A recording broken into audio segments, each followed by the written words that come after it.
नमस्कार। आज मैं आपको हनुमान की संजीवनी बूटी लाने की यात्रा की कहानी सुनाऊंगा। लंका में महासंग्राम चल रहा था और एक निर्णायक युद्ध में रावण के पुत्र मेघनाथ ने अपनी मायावी शक्ति का उपयोग करते हुए शक्ति बाण से लक्ष्मण को मूर्छित कर दिया। मेघनाथ के शक्ति बाण के असर से लक्ष्मण की नाड़ी लगभग बंद हो चुकी थी। भगवान राम शोक में डूब गए और पूरी पूरी की पूरी वानर सेना भयभीत हो गई। जब सभी ने लक्ष्मण के जीवित रहने की आशा छोड़ दी, तब अनुभवी जामवान आगे आए। उन्होंने कहा, प्रभु, इस घाव का रहस्य केवल लंका का राजवैद्य सुषेण जानता है। यदि कोई उन्हें यहाँ ला सके, तो शायद लक्ष्मण के प्राण बचाए जा सकते हैं। यह कार्य अत्यंत जोखिम भरा था। सुषेण रावण के सख्त पहरे वाली लंका नगरी में रहता था और उसे समझा बुझाकर लाना असंभव था। यह चुनौती थी जिसे केवल हनुमान ही स्वीकार कर सकते थे। एक पल का भी विलंब किए बिना हनुमान ने अपनी शक्ति को केंद्रित किया। उन्होंने अपना विशाल रूप छोड़ा और एक अत्यंत सूक्ष्म रूप धारण कर लिया, जो किसी को दिखाई ना दे। अंधेरी रात में वे शत्रु नगरी लंका में प्रवेश कर गए। वे किसी योद्धा से लड़ने नहीं गए, बल्कि सीधे सुषेण वैद्य के निवास स्थान की ओर बढ़े। हनुमान ने देखा कि राज्य वैद्य सुषेण अपने भवन में शांतिपूर्वक अपनी बिस्तर पर सो रहे हैं। उन्हें पता था कि यदि वे सुषेण को जगाएंगे और उन्हें साथ चलने के लिए मनाएंगे, तो बहुमूल्य समय नष्ट हो जाएगा और हो सकता है कि वैद्य रावण के डर से मना कर दे। हनुमान ने एक निर्णायक, साहसी और कदम उठाया। उन्होंने अत्यंत सावधानी और कुशलता से वैद्य सुषेण को उनकी शैया सहित अपनी विशाल भुजाओं में उठा लिया। बिना कोई शोर किए, बिना किसी सैनिक को जगाए, हनुमान ने चुपचाप लंका के परकोटे को पार किया और पवन की गति से युद्ध भूमि की ओर उड़ चले। कुछ ही क्षणों में युद्ध भूमि में राम और वानर सेना के सामने वैद्य सुषेण प्रकट हुए, अभी भी अपनी शैया पर नींद में। जैसे ही वैद्य जागे, तो उन्होंने खुद को शत्रु सेना के बीच पाकर भयभूत महसूस किया। राम ने उन्हें आश्वासन दिया और पूरी स्थिति समझाई। सुषेण वैद्य ने लक्ष्मण की गहन जांच की और पुष्टि की। शक्ति बाण का प्रभाव बहुत गहरा है। इन्हें बचाने के लिए केवल एक ही उपाय है। हिमालय पर स्थित द्रोणागिरी पर्वत से 4 दिव्य औषधियां, जिनमें संजीवनी प्रमुख है, सूर्योदय से पहले लानी होंगी।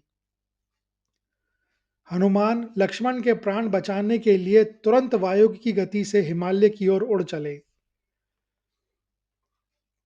जब रावण को पता चला कि हनुमान संजीवनी लाने जा रहे हैं, तो वह घबरा गया। उसने अपने मामा, मायावी राक्षस काल नेमी को बुलाया और उसे यह सुनिश्चित करने का आदेश दिया कि हनुमान को सूर्योदय से पहले संजीवनी ना मिले। काल नेमी जानता था कि वह अपनी राक्षस शक्ति से हनुमान को सीधे नहीं रोक सकता, इसलिए उसने छल का सहारा लिया। जहां हनुमान को विश्राम के लिए उतरना पड़ सकता था, कालनेमी ने अपनी माया से वहां एक सुंदर और शांत आश्रम बना दिया। पास ही एक शीतल जल से भरा जलाशय और चारों ओर फलदार वृक्षों का बगीचा तैयार किया। कालनेमी ने स्वयं एक वृद्ध, शांत और तेजस्वी ऋषि का वेश धारण कर लिया, जो अपने आश्रम में जप कर रहे थे। पहाड़, घाटी और जंगल पार करते हुए हनुमान थक चुके थे और उन्हें प्यास लगी थी। जब वे आश्रम के पास उतरे, तो ऋषि वेशधारी कालनेमी ने उन्हें मीठी वाणी में पुकारा, हे महाबली, आप बहुत थके हुए लग रहे हैं। इस पवित्र रात्रि में आप कहाँ जा रहे हैं? इस आश्रम में विश्राम कीजिए, थोड़ा जल पीजिए और अपने थकान मिटाइए। ईश्वर का नाम लेने से आपकी यात्रा सफल होगी। हनुमान ने उन्हें पूरी बात बताई कि कैसे वे लक्ष्मण के लिए अति आवश्यक औषधि लेने जा रहे हैं और समय बहुत कम है। काल नेमी ने जानबूझकर उपदेश देना शुरू कर दिया, हे महाबली, संसार माया है, युद्ध भी माया है। तुम्हें कर्म करना चाहिए, पर कर्म फल की चिंता नहीं करनी चाहिए। यदि लक्ष्मण का मरना लिखा है, तो तुम्हारी जल्दबाजी व्यर्थ है। थोड़ा ध्यान करो और फिर जाओ। यह सुनते ही हनुमान को संदेह हुआ। एक सच्चा साधु इतनी गंभीर परिस्थिति में ज्ञान की बातें सुनाकर समय बर्बाद नहीं करेगा।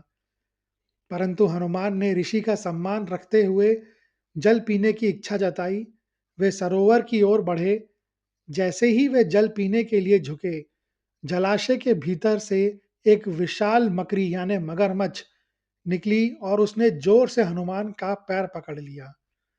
क्रोधित होकर हनुमान ने उस मगरमच्छ को तुरंत बाहर निकाला और उसने अपने हाथों से कुचल दिया। मगरमच्छ के शरीर से तुरंत तेजस्वी प्रकाश निकला और वह एक सुंदर अप्सरा में बदल गई। अप्सरा ने हाथ जोड़कर कहा, हे पवन पुत्र, मैं एक शाप के कारण मगरमच्छ बन गई थी। आपके स्पर्श से मुझे मुक्ति मिली। मैं आपको चेतावनी देती हूँ, कुटिया में बैठा साधु वास्तव में कालनेमी राक्षस है। वह रावण के कहने पर आया है और आपको उपदेश देकर आपका समय बर्बाद करना चाहता है। अप्सरा के रहस्य उद्घाटन से हनुमान का संदेह यकीन में बदल गया। वे तुरंत कुटिया पर लौटे। उन्होंने कालनेमी से कहा, हे साधु, आपने मुझे स्नान करने को कहा था और मैंने कर लिया। अब आप मेरे हाथों से गुरु दक्षिणा स्वीकार कीजिए। अगले ही पल हनुमान ने अपनी शक्ति से कालनेमी के मायावी वेश को तोड़ दिया और उसका वध कर दिया। कालनेमी राक्षस के छल को विफल करने के बाद हनुमान बिना एक पल रुके वायु से भी तेज गति से हिमालय की ओर बढ़े। उनके मन में केवल एक ही लक्ष्य था, लक्ष्मण के प्राणों को बचाना। वे शीघ्र ही उस विशाल दिव्य पर्वतमाला के पास पहुंचे जहां द्रोणागिरी पर्वत स्थित था। जब हनुमान द्रोणागिरी पर्वत पर उतरे तो उन्हें पता चला कि वैद्य सुषेण की बात सच थी। वह पर्वत औषधियों का भंडार था। रात के अंधेरे में उन चार विशेष बूटियों संजीवनी, विशल्यकर्णी, संधानकर्णी और स्वर्णकर्णी सहित हजारों जड़ी बूटियां दिव्य प्रकाश बिखेर रही थीं।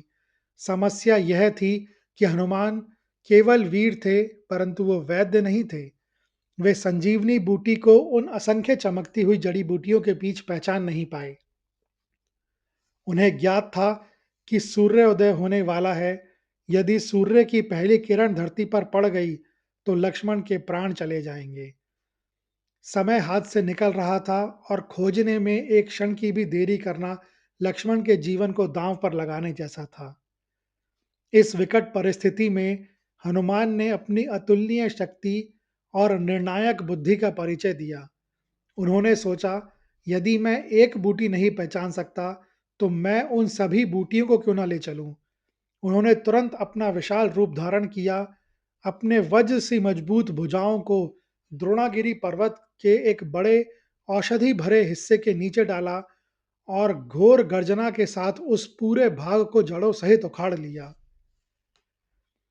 यह घटना उनके अद्भुत बल का प्रतीक थी, जिसने पहाड़ को एकमात्र औषधि वाहक बना दिया। स्थानीय मान्यताओं के अनुसार द्रोणागिरी पर्वत को केवल मिट्टी और पत्थर का ढेर नहीं, बल्कि एक जागृत और पूजनीय देवता माना जाता था।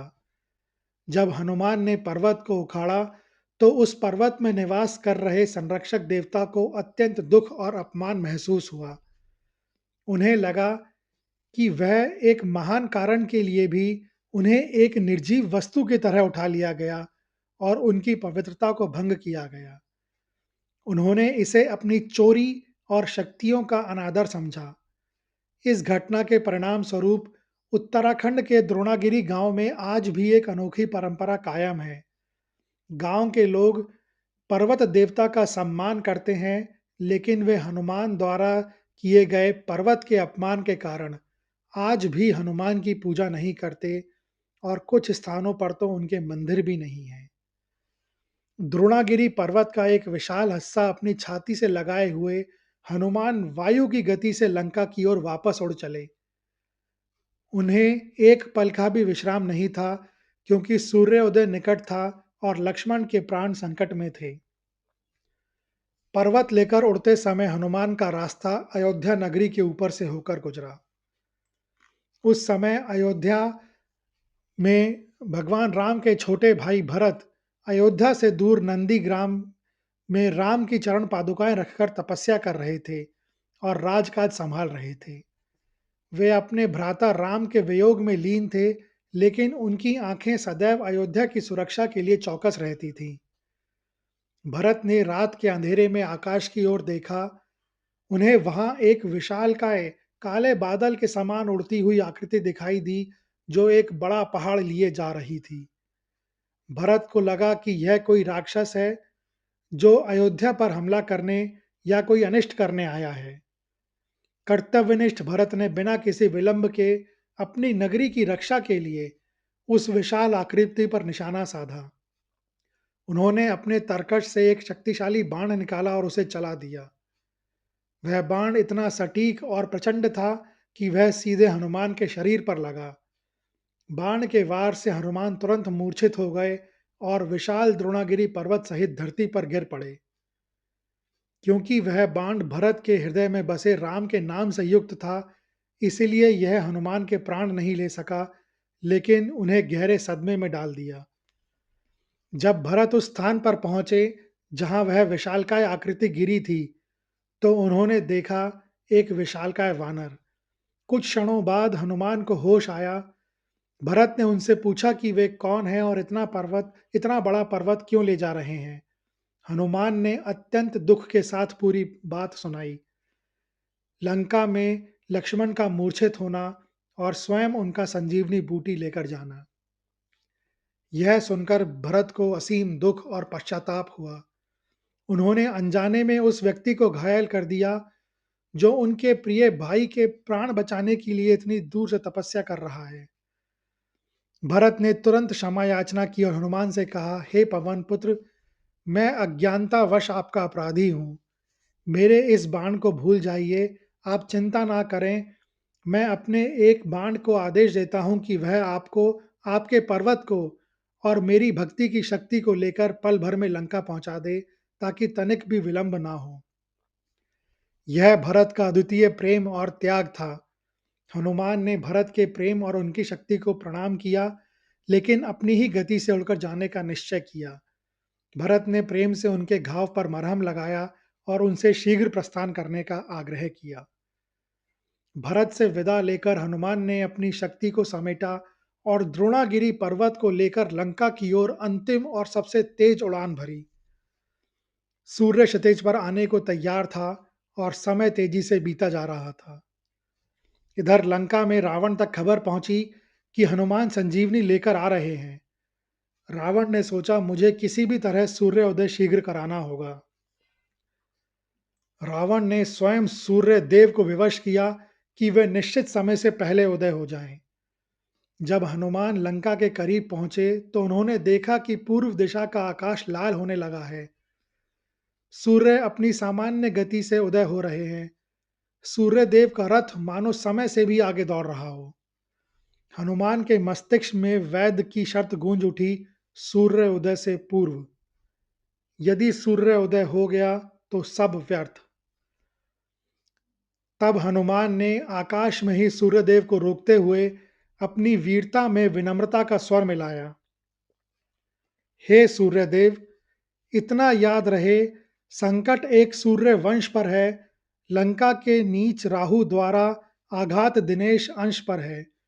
इसीलिए छिपे रहना भगवन, जब तक ना जड़ी पहुंचा दूं मैं। बस तभी प्रकट होना दिनकर, जब संकट निशा मिटा दूं मैं। लेकिन सूर्यदेव भी अपने कर्तव्य के बंधनों से बंधे थे। जब सूर्य नहीं रुके तो हनुमान ने वह अद्भुत और बाल सुलभ शक्ति दिखाई जिसके लिए वह प्रसिद्ध हैं। उन्होंने सूर्य को याद दिलाया कि वह वही बालक हैं जिसने उन्हें एक लाल फल समझकर निगलने का प्रयास किया था। हनुमान ने पर्वत वाले हाथ के साथ दूसरे विशाल हाथ का प्रयोग किया और उदय होते सूर्य को के रथ को एक पल के लिए थाम लिया। कुछ कथाओं में उन्होंने सूर्य को अपनी कांख यानी बगल में दबा लिया। यह सूर्य को स्थायी रूप से निकलना नहीं था, बल्कि उसकी किरणों को पृथ्वी तक पहुंचने से रोकना था ताकि सूर्योदय ना हो। यह एक ऐसा क्षण था जब समय का पहिया महावीर के संकल्प के आगे ठहर गया। हनुमान ने के युद्ध क्षेत्र में पहुंचने से पहले वानर सेना में चिंता चरम पर थी। सूर्योदय अब जब होने ही वाला था और सभी को डर था कि यदि औषधि समय पर नहीं पहुंची तो लक्ष्मण के प्राण चले जाएंगे। स्वयं भगवान राम शोक और निराशा में डूबे हुए थे। तभी अंधकार चीरते हुए आकाश से एक विशाल छाया दिखाई दी। वह थे पर्वत उठाए हुए हनुमान। युद्ध भूमि में पहुंचते ही हनुमान ने विशालकाय पर्वत को राम के सामने सावधानी पूर्वक रख दिया। सभी ने राहत की सांस ली। जीवन की आशा अभी बाकी थी। वैद्य सुषेण ने तुरंत पर्वत का निरीक्षण किया। उन्होंने सैकड़ों चमकती बूटियों के बीच से लक्ष्मण के उपचार के लिए आवश्यक 4 दिव्य औषधियां पहचानी। सुषेण वैद्य ने बिना समय गंवाए उन बूटियों को कूटकर उनका रस निकाला और उसे मूर्छित पड़े लक्ष्मण के मुख में डाल दिया। एक चमत्कार हुआ। लक्ष्मण के शरीर में ऊर्जा का संचार होने लगा। उनकी नाड़ी सामान्य हुई और वे ऐसे उठ बैठे मानो गहरी नींद से जागे हों। लक्ष्मण ने अपनी आंखें खोली और सामने खड़े बड़े भाई राम को देखकर मुस्कुराए। राम की आंखों में खुशी के आंसू भर आए। उन्होंने तुरंत लक्ष्मण को गले लगा लिया।